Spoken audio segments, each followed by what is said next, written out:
Alizeh talk کے معزز سامعین کو علیزہ کمل کا سلام۔ دوستو، شروع کرتے ہیں آج کی کہانی۔ میرا نام مقدس ہے، میرا تعلق لاہور سے ہے۔ آج میں آپ کو اپنی آپ بیتی سنانے جا رہی ہوں۔ 1 سال پہلے کی بات ہے۔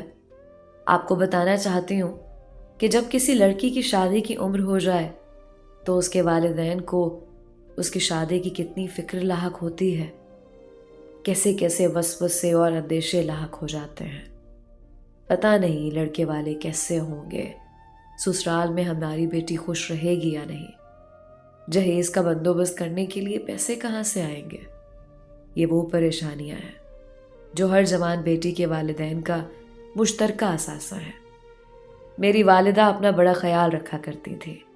بالوں میں مہندی لگانا اور بال سنوار کر رکھنا ان کا معمول تھا، لیکن جب سے میں نے جوانی کی دہلیز پر قدم رکھا تھا، والدہ کو اپنی فکر بھول گئی تھی۔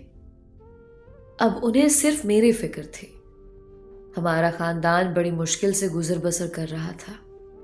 امی سارا دن سلائی کی مشین چلاتی تھی، پھر کہیں گھر کا خرچہ پورا ہوتا تھا۔ اپنی ماں کا جھریوں زدہ چہرہ دیکھ کر میرا دل خون کے آنسو روتا تھا۔ گھر میں غربت کے ڈیرے تھے۔ ایسا نہیں تھا کہ میرے لیے رشتوں کی کمی تھی، بلکہ امی نے تو ایک جگہ میری بات بھی پکی کر دی تھی۔ لڑکے والے ضد کرنے لگے کہ جلد شادی کرنی ہے، لیکن ہمارے ہاں اتنے پیسے نہیں تھے جلدی شادی کا انتظام کر سکے۔ مگر حالات کی ستم ظریفی دیکھیے کہ ہم بڑی مشکل سے اپنے گھر کی دال روٹی پوری کر رہے تھے، مگر لڑکے والے امی پر پریشر ڈال رہے تھے کہ شادی کے لیے جلدی کریں۔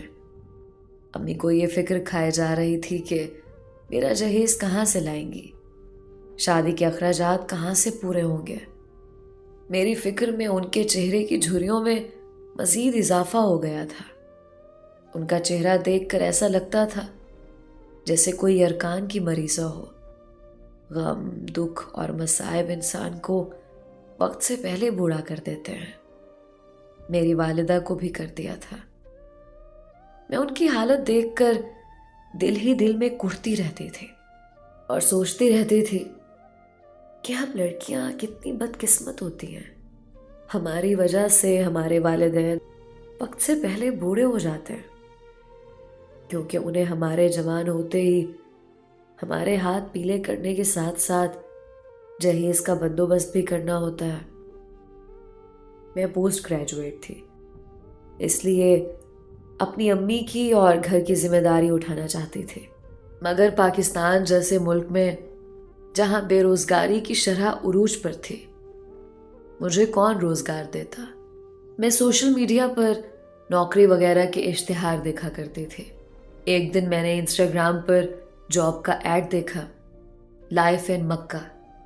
میں نے فوراً میسج کیا اور اپنی تعلیمی قابلیت بتائی۔ دوسری طرف سے رپلائی آیا کہ تجربہ کتنا ہے ای کامرس میں۔ میں نے میسج کیا کہ تجربہ نہیں ہے، مگر مجھے اس جاب کی اشد ضرورت ہے۔ میں ان کو بار بار درخواست کر رہی تھی۔ میں اس وقت بڑی مجبوری میں ہوں۔ دوسری طرف سے کچھ دیر تک رپلائی نہیں آیا۔ پھر میسج آیا کہ آپ کن مسائل سے دوچار ہیں؟ آپ میری بہن کی طرح ہیں، کھل کر بات کریں۔ میں نے اپنے تمام حالات کے بارے میں بتایا اور کہا کہ مجھے اس جاب کی اس لیے بھی ضرورت ہے کہ مجھے اپنی شادی کے لیے جہیز کا بندوبست کرنا ہے۔ میں نہیں جانتی تھی کہ دوسری طرف بات کرنے والے کون تھے، مگر انہوں نے مجھے بہن کہا تو ایک اپنائیت کا احساس ہوا، اس لیے ان سے سب کچھ کہہ گئی۔ آخر میں انہوں نے مجھے تسلی دی اور میرا پتہ پوچھا۔ میں نے بتا دیا۔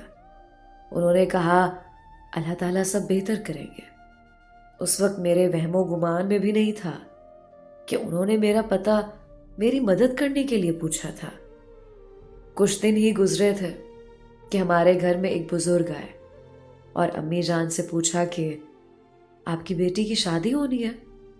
امی جان نے حیرت سے جواب دیا، جی ہاں، میری بیٹی مقدس کی شادی ہونی ہے۔